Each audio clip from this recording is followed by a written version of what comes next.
નમસ્કાર, ગ્લોબલ એક્સપ્રેસમાં તમારું સ્વાગત છે। હું આપની સાથે ચેતન। આજના અમેરિકાના તારીખ 22 એપ્રિલ 2026ના મુખ્ય સમાચારોની આપણે વાત કરીશું। અમેરિકામાં રહો છો, અમેરિકાના રોજના અપડેટ જો તમે જાણવા માંગતા હોય તો ગ્લોબલ એક્સપ્રેસને સબસ્ક્રાઇબ કરવાનું ચૂકતા નહીં। આજના અમેરિકાના મુખ્ય સમાચારોની આપણે વાત કરીએ તો અમેરિકાના દરવાજા ગુજરાતીઓ માટે હંમેશા માટે હવે બંધ થવાના છે કે શું, તેમની ચર્ચા કરીશું। 2026માં ઇમિગ્રેશન સિસ્ટમમાં થયેલા આ ભયાનક ફેરફારો અને 95% રિજેક્શન રેટ પાછળનું શું છે અસલી રહસ્ય? શું અમેરિકન ડ્રીમ હવે માત્ર એક અધૂરું સપનું ભારતીયો માટે રહી જશે? તેમની પણ આપણે વિગતે ચર્ચા કરીશું। આ પછીના સમાચારોની આપણે આગળ વાત કરીએ તો કેસિનોમાં બીજાને લાખો જીતાડનાર ગુજરાતી મહિલાની જ ચમકી ગઈ છે કિસ્મત। ન્યૂ જર્સીમાં ડીલર તરીકે કામ કરતા મિતા પટેલે મેરીલેન્ડમાં જીતી $50,000ની જેકપોટની લોટરી, પણ જીત બાદ તેમનો ચોંકાવનારો શાંત પ્રતિસાદ જાણીને તમે રહી જશો દંગ। આ પછીના સમાચારોની આપણે આગળ વાત કરીએ તો શું દુનિયા ત્રીજા વિશ્વ યુદ્ધના આરે છે? ડોનાલ્ડ ટ્રમ્પે ઈરાન સાથે જે કર્યું કે યુદ્ધનું એલાન કર્યું હતું કે કર્યું છે, પરમાણુ ઠેકાણાઓ પર ગમે ત્યાં થઈ શકે છે ભીષણ બોમ્બમારો। જાણો પાકિસ્તાની મધ્યસ્થી અને ટ્રમ્પની આ આખરી ચેતવણી પાછળ છુપાયેલું આખું ખતરનાક સત્ય શું છે? આ બધા જ સમાચારોની આપણે વિગતે ચર્ચા કરીએ। આપ જોતા રહો ગ્લોબલ એક્સપ્રેસ।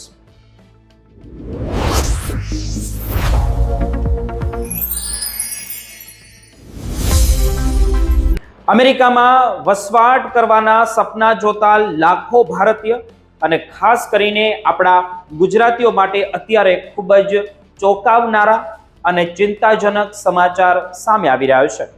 અમેરિકાની આખી ઇમિગ્રેશન સિસ્ટમ અત્યારે ધરખમ ફેરફારમાંથી પસાર થઈ રહી છે અને તેમાં પણ આ યુદ્ધના સમયની અંદર જે થયું છે તે અઘરું કહી શકાય અને એવું કહી શકાય કે અમેરિકાના દરવાજા હવે બહારના લોકો માટે લગભગ બંધ થઈ રહ્યા છે। આ ગંભીર પરિવર્તનને સમજવા માટે મિત્રો આ વિડીયોને પૂરો તમે જોશો, કારણ કે જો તમે અમેરિકામાં રહો છો તો અહીં અમેરિકન ડ્રીમ હવે એક પડકાર બની ગયું છે।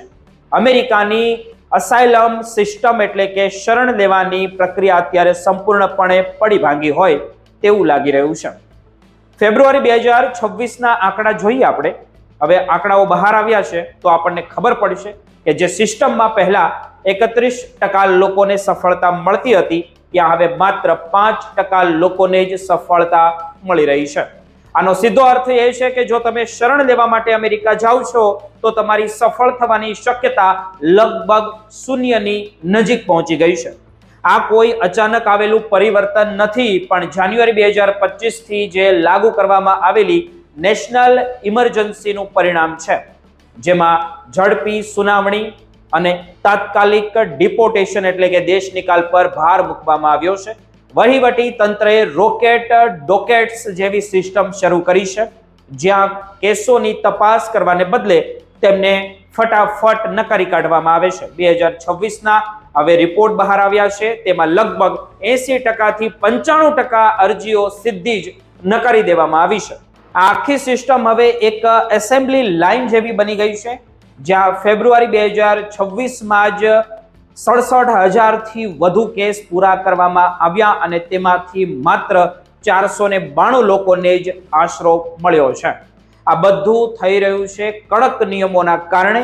હવે જજ અને અધિકારીઓ એવા પુરાવા માંગે છે જે આપવા સામાન્ય માણસ માટે જોઈએ તો અશક્ય છે, ખાસ કરીને જેઓ ઘરેલુ હિંસા કે ગેંગના ધમકીઓથી બચવા માટે અમેરિકા આવે છે તેમના માટે તો હવે રસ્તો બંધ થઈ ગયો છે। અને એટલું જ નહીં, પણ કોર્ટમાં જજોની પણ બદલી કરી દેવામાં આવી છે। છેલ્લા 1 વર્ષમાં 13% જેટલા અનુભવી જજોને કાઢીને બહાર મૂકી દેવામાં આવ્યા છે અને તેમની જગ્યાએ કડક વલણ ધરાવતા નવા જજોની નિમણૂક કરાઈ છે, જેમના પર વધુ ને વધુ ડિપોર્ટેશન ઓર્ડર આપવાનું દબાણ હોય છે। હવે વાત કરીએ આપણા ભારતીય અને ખાસ કરીને ગુજરાતીઓની તો આંકડા ખૂબ જ ડરામણા છે। 2021થી 2023 વચ્ચે જોઈએ તો અમેરિકામાં શરણ માંગતા ભારતીયોની સંખ્યામાં 855% તોતિંગ ઉછાળો આવ્યો છે, પણ 2026માં આ બધું જ બદલાઈ ગયું. આપણે આપણા લોકો જે 40 થી 50 લાખ રૂપિયા ખર્ચીને ડોંકી રૂટથી અમેરિકા પહોંચે છે, તેમના માટે હવે કોઈ રસ્તો બચ્યો નથી, કારણ કે અમેરિકા હવે ભારતને એક સુરક્ષિત દેશ ગણી રહ્યું છે અને આર્થિક મુશ્કેલીના નામે આવતા લોકોને સીધા પરત મોકલી રહ્યું છે. 2025માં ડિપોર્ટ થયેલા ભારતીયોમાં 22% તો માત્ર ગુજરાતના જ હતા. પંજાબ અને હરિયાણા અને ગુજરાતના લોકો સૌથી વધુ સંખ્યામાં અમેરિકામાંથી કાઢવામાં આવી રહ્યા છે. આ કડક વલણ માત્ર ગેરકાયદેસર આવતા લોકો માટે જ નથી, પણ હવે તેની અસર લીગલ ઇમિગ્રેશન એટલે કે H1B વિઝા અને સ્ટુડન્ટ વિઝા પર પણ પડી રહી છે. 2026માં H1B વિઝા માટે પણ પગાર આધારિત નવી સિસ્ટમ આવી છે, જેના કારણે નવા યુવાનો માટે તક ઘટી ગઈ છે. સૌથી વધુ આંચકો વિદ્યાર્થીઓને લાગ્યો છે, કારણ કે 2025-2026માં ભારતીય વિદ્યાર્થીઓના F1 વિઝા રિજેક્ટ થવાનો ડર 61% સુધી પહોંચી ગયો છે. નેપાળમાં તો આ આંકડો 81% થી પાર કરી ગયો છે. આનો મતલબ એ છે કે અમેરિકા હવે વિદેશીઓને આવતા અટકાવવા માટે દરેક સ્તરે કડકાઈ કરી રહ્યું છે. આ બાજુ આઈસના એટલે કે ઇમિગ્રેશન એન્ફોર્સમેન્ટ વિભાગ પણ પોતાની જે ફ્લાઇટ હોય તે વધારી દીધી છે અને નવા પ્લેનની તેમણે ખરીદી કરી લીધી છે. ફેબ્રુઆરી 2026માં 1600 થી વધુ ફ્લાઇટ દ્વારા હજારો લોકોને તેમના દેશમાં પાછા મોકલી દેવામાં આવ્યા હતા. ગમે ત્યાં રહેતા હોય, ભલે ન્યુયોર્ક હોય કે મિયામી હોય કે લોસ એન્જલસ, દરેક જગ્યાએ હવે ધરપકડ અને ડિપોર્ટેશનનો ભય વધી ગયો છે અમેરિકાની અંદર, અને કાયદાકીય મદદ મળવી પણ હવે મુશ્કેલ બની ગઈ છે, કારણ કે કેસો એટલી ઝડપીથી ચાલે છે કે વકીલોને તૈયાર કરવાનો સમય જ નથી મળતો. જે લોકો કોર્ટમાં હાજર નથી રહેતા તેમના વિરુદ્ધ તો તાત્કાલિક ધરપકડ અને વોરંટ નીકળી રહ્યા છે. ટૂંકમાં કહીએ તો 2026નું અમેરિકા હવે પહેલા જેવું નથી રહ્યું. અહીં કાયદાઓ પથ્થરનો લકીર જેવા બની ગયા છે અને માનવીય અભિગમ ઓછા થઈ રહ્યા છે. જો તમે કે તમારા કોઈ સગા અમેરિકા આવવાનું હવે વિચારી રહ્યા હોય તો આ બદલાયેલી સ્થિતિને ખાસ ધ્યાનમાં રાખજો અને નિયમોથી તમે સચેત રહેજો, કારણ કે અત્યારે અમેરિકાની ઇમિગ્રેશન સિસ્ટમ 0% સફળતા તરફ આગળ વધી રહી છે. અમે આ સ્થિતિ પર સતત નજર રાખી રહ્યા છીએ અને જે પણ નવા ફેરફારો આવશે અમે તમારા સુધી પહોંચાડતા રહીશું. તો સાવચેત રહો અને સાચી માહિતી સાથે જ તમારે આગળ વધવું જોઈએ.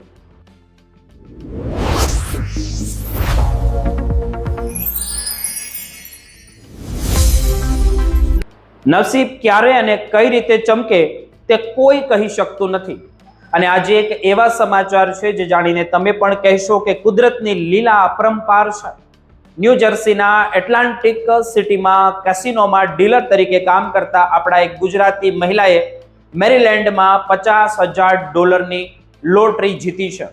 આખી રોમાંચક સફર અને તેમની જીત પાછળનું રહસ્ય જાણવા માટે આ વિડીયોને પૂરો જોશો. આજે અમે તમને એક એવી સફળતાની વાત કરવા જઈ રહ્યા છીએ જે જાણીને ખાસ કરીને અમેરિકામાં વસતા આપણા ગુજરાતી ભાઈ બહેનો ગર્વ અનુભવશે અને સાથે જ તેમને નવાઈ પણ લાગશે કે આ વાત છે મિતા પટેલની, જેઓ પોતે ન્યૂ જર્સીના પ્રખ્યાત એટલાન્ટિક સિટીમાં એક કસિનોમાં ટેબલ ગેમ ડીલર તરીકે કામ કરે છે.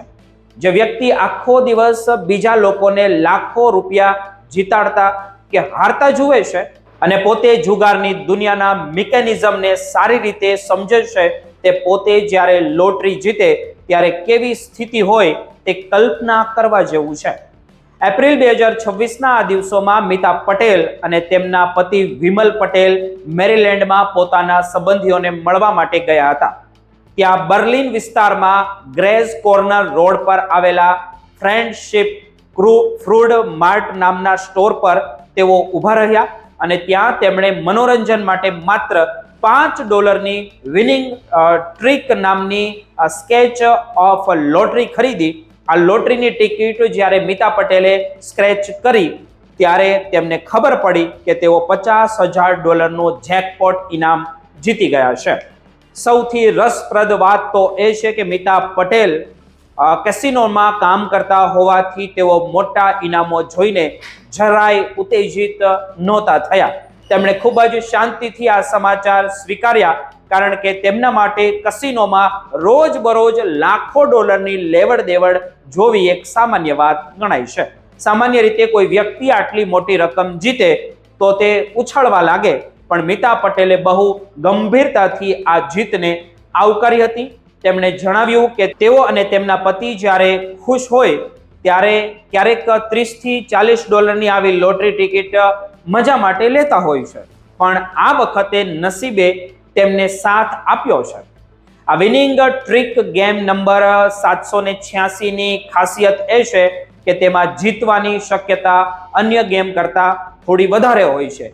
જ્યારે મિતા પટેલ આ ટિકિટ ખરીદે છે ત્યારે આ ગેમના કુલ 7 જેકપોટ ઇનામમાંથી હજુ 4 ઇનામો મળવાના બાકી હતા અને તેમાંથી એક તેમને મળી ગયું, જે સ્ટોર પરથી આ ટિકિટ વેચાઈ હતી. તે ફ્રેન્ડશિપ ફ્રૂડ માર્ટને પણ મેરીલેન્ડ લોટરી તરફથી $500 બોનસ આપવામાં આવ્યું હતું. અને આ ઘટના એટલા માટે પણ મહત્વની છે કારણ કે અમેરિકામાં વસતા ગુજરાતી સમાજ ખાસ કરીને હોસ્પિટાલિટી અને રિટેલ સેક્ટરમાં ખૂબ જ મજબૂત પકડ ત્યાં લોકો ધરાવે છે. મોટેલ અને ગેસ સ્ટેશનમાં જેવા વ્યવસાયોમાં ગુજરાતીઓનો મોટો દબદબો ગણાય છે. અને અહીં પણ જીતનાર અને જે સ્ટોરમાંથી ટિકિટ લેવાય તે બંને ક્યાંક ને ક્યાંક આપણા સમાજ સાથે જ એટલે કે ગુજરાતીઓ સાથે જ જોડાયેલા હોઈ શકે. મિતા અને વિમલ પટેલે આ જીતેલા પૈસા વિશે ખૂબ જ સમજદારી ભર્યા નિર્ણય લીધા છે. તેઓ આ પૈસાને ઉડાડવાને બદલે બેંકમાં જમા કરાવશે અને ભવિષ્ય માટે તેનો બચત તરીકે ઉપયોગ કરશે, જે તેની નાણાકીય સમજદારી બતાવે છે. મેરીલેન્ડ લોટરીના અધિકારીઓએ પણ જણાવ્યું કે 17 એપ્રિલ 2026ના રોજ જ્યારે આ કપલ બાલ્ટીમોર સ્થિત લોટરીની હેડ ઓફિસ ઇનામ લેવા આવ્યું ત્યારે તેમની પ્રક્રિયા ખૂબ જ સરળતાથી પૂરી થઈ હતી. મેરીલેન્ડ લોટરી માટે પણ આ એક મોટી વાત છે, કારણ કે તે અઠવાડિયામાં તેમણે કુલ $30 મિલિયન કરતા પણ વધુના ઇનામો વેચ્યા હતા, જેમાં મિતા પટેલની આ જીત સૌથી વધુ ચર્ચામાં છે, કારણ કે એક કસિનો ડીલર પોતે લોટરી જીતે તેવો કિસ્સો બહુ ઓછો બનતો હોય છે. આ ઘટના આપણને એ શીખ આપે છે કે જીવનમાં ક્યારેય મનોરંજન માટે કરેલી નાની એવી કોશિશ પણ મોટું પરિણામ અમેરિકાની અંદર તમને આપી શકે છે. જો તમે પણ અમેરિકામાં વસતા હોવ, નસીબ અજમાવવામાં કોઈ નુકસાન નથી હોતું, પણ તે મર્યાદામાં હોવું જોઈએ અને મિતા પટેલની જેમ જ નાણાકીય શિસ્ત જળવાઈ રહેવી જોઈએ. આ જીત એ માત્ર પૈસાની જીત નથી, પણ એક ભારતીય પરિવારની અમેરિકામાં મહેનત અને તેમના સારા નસીબનું પ્રતીક ગણે છે. અમે આશા રાખીએ છીએ કે મિતા પટેલ અને તેમનો પરિવાર આ પૈસાનો સદુપયોગ કરીને જીવનમાં વધુ પ્રગતિ કરે. આવી જ અવનવી અને પ્રેરણાદાયી વાતો જાણવા માટે અમારી ચેનલ સાથે જોડાયેલા રહેજો.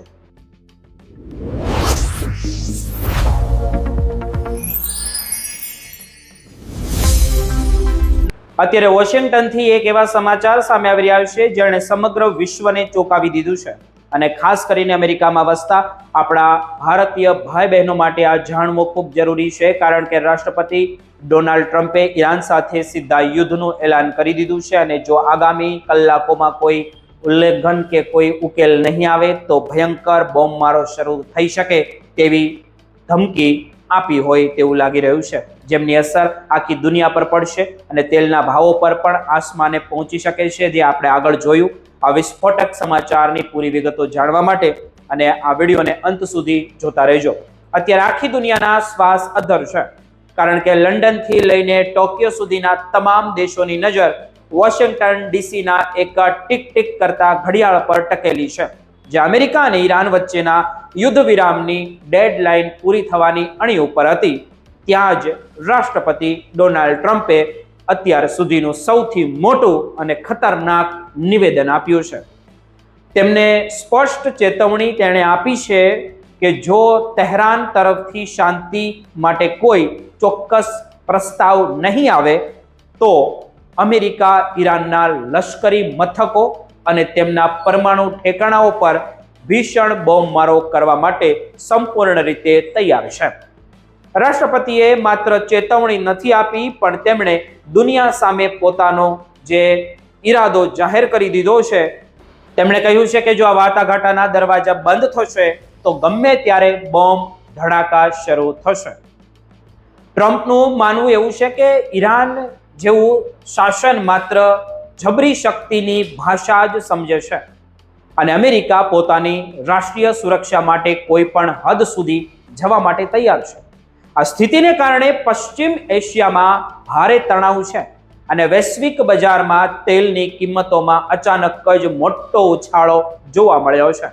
મંગળવારની સાંજ સુધી તો એવું જ લાગતું હતું કે યુદ્ધ ગમે તે ક્ષણે શરૂ થઈ જશે, પરંતુ છેલ્લા સમયે એક મોટો નાટકીય વળાંક આવ્યો. પાકિસ્તાનના વડાપ્રધાન શરબાજ શરીફ અને આર્મી ચીફ ફિલ્ડ માર્શલ અસીમ મુનીરે આ મામલે સીધી દખલગીરી કરીને તેમણે રાષ્ટ્રપતિ ટ્રમ્પને અંગત રીતે વિનંતી કરી કે અત્યારે આ હુમલો રોકી દેવામાં આવે, જેથી ઈરાન વિખરાયેલા નેતૃત્વને શાંતિ માટે કોઈ નવો પ્રસ્તાવ રજૂ કરવાનો મોકો તેમને મળે. ટ્રમ્પે પોતાની social media app through social પર આ વિનંતી કરવાનો સ્વીકાર કર્યો અને યુદ્ધ વિરામને અનિશ્ચિત સમય માટે લંબાવ્યો છે, પરંતુ તેમનો મિજાજ હજુ પણ ખૂબ જ આક્રમક લાગી રહ્યો છે. તેમણે સાફ શબ્દોમાં કહ્યું છે કે ભલે અત્યારે બોમ્બ ઘટાડા રોક્યા હોય, પણ અમેરિકન સેના હુમલો કરવા માટે એકદમ સજ્જ છે અને માત્ર એક આદેશની જ રાહ જોઈ રહી છે કે ભલે આકાશમાં અત્યારે શાંતિ દેખાતી હોય, પણ સમુદ્રમાં તો સ્થિતિ ખૂબ જ ગંભીર છે. અમેરિકાએ હોર્મુઝની સમુદ્ર ધુની અને ઈરાનના તમામ મોટા બંદરોની કડક નાકાબંધી કરી દીધી છે. હજુ 48 કલાક પહેલા જ અમેરિકી નૌકાદળે ઓમાનના સમુદ્રમાં ઈરાનની જહાજો અને તોકા પર જે ગોળીબાર કરીને તેમને કબજે કરી લીધું હતું. આ ઉપરાંત હિન્દ મહાસાગરમાં પણ એક ટેન્કરને પકડવામાં આવ્યું છે. ઈરાન આ ઘટનાને દરિયાઈ ચેચિયાગીરી ગણાવી રહ્યું છે અને ચેતવણી આપી રહ્યું છે કે જો અમેરિકા નહીં અટકે તો તેઓ આખા મધ્ય પૂર્વના તેલ ઉત્પાદનને ખતમ કરી દેશે. અત્યારે હોર્મુઝની સામુદ્રધુની જે દુનિયાના 20% તેલનો માર્ગ છે તે લગભગ બંધ જેવી સ્થિતિમાં જ ગણી શકાય. અમેરિકી નૌકાદળ ત્યાં દરિયામાં બિછાવેલા સુરંગો હટાવી રહ્યું છે જેથી નાગરિક જહાજો નીકળી શકે, પણ ખતરો હજુ ટળ્યો નથી. બીજી તરફ ઈરાની જનરલે પણ ધમકી આપી છે કે જો કોઈ પાડોશી દેશ અમેરિકાને મદદ કરશે તો તેમણે પણ પરિણામ ભોગવવું તૈયાર રહેવું. અને આ બધી જ ધમકીઓને કારણે અમેરિકાએ વાઇસ પ્રેસિડેન્ટ જેડી વેન્સની પાકિસ્તાન મુલાકાત પણ રદ કરી દીધી છે. અત્યારે ઈરાનની અંદર પણ ભારે અરાજકતા છે. ત્યાંના નેતાઓ વચ્ચે પણ મતભેદો ઊભા થયા છે અને ટ્રમ્પ આ જ નબળાઈનો ફાયદો ઉઠાવવા માંગે છે. આ આખી કટોકટીની અસર દુનિયાની અર્થવ્યવસ્થા ઉપર પડી રહી છે અને નિષ્ણાતો એવું પણ કહી રહ્યા છે કે જો યુદ્ધ શરૂ થશે તો 2008 જેવી ભયાનક આર્થિક મંદી ફરીથી દુનિયામાં આવી શકે છે. ઇઝરાયલ પણ હાઈ એલર્ટ પર છે અને કતારમાં પણ અમેરિકાએ નવી મિસાઇલો ગોઠવી દીધી છે. આમ 22 એપ્રિલ 2026ના રોજ આ શાંત માત્ર ઉપર છલી દેખાય છે, પણ ગમે ત્યારે એક મોટું વાવાઝોડું આવી શકે છે. હવે જોવાનું તો એ રહેશે કે ઈરાન નમે છે કે પછી ટ્રમ્પના કહ્યા મુજબ બોમ્બ ધડાકાની શરૂઆત થાય છે. અમેરિકાએ સ્પષ્ટ કહ્યું છે કે જો તેમની વાટાઘાટા નિષ્ફળ જશે તો યુદ્ધ એ એકમાત્ર રસ્તો હશે. અમે આ આખી ઘટના પર સતત નજર રાખી રહ્યા છીએ. જેવી પણ કોઈ અપડેટ આવશે કે અમે તમારા સુધી જરૂર પહોંચાડીશું.